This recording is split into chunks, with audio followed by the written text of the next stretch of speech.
Alright guys, today I'm going to show you how to do the brake light replacement.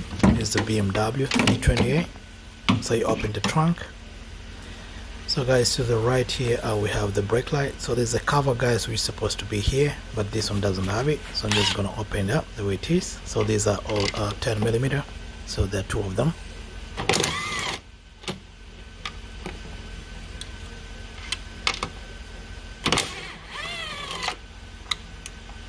So make sure guys, when you're taking them out, you just don't drop them down. So just put it in the safe place. Alright, when taking this out guys, you put your hand right here and then you pull it back. Mine just came easy because I already pulled it back before. So guys, this hook right here is on which is holding in the front. So once you do that guys, you can now disconnect the connector.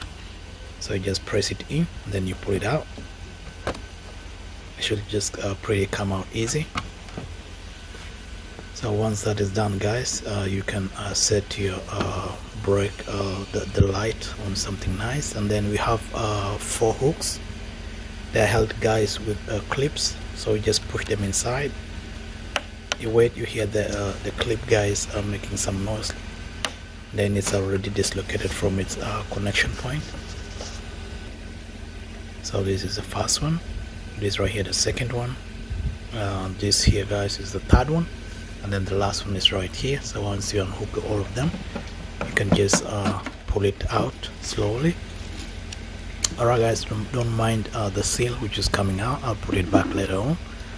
So guys, we have the brake light right here. So guys, this time I think I replaced both of them. So put in mind guys, both of them, they are single filament. So if you're ordering for one, they're going to be a single filament. So to remove them guys, you just press them down and then you turn anti-clockwise. I'll show you in a moment when it's out. I'm just using one hand guys, so it needs a bit of force. So guys, this is out. So once it's out guys, it's single filament. And then guys, you just put them back and then you do everything in reverse. You'll be good to go.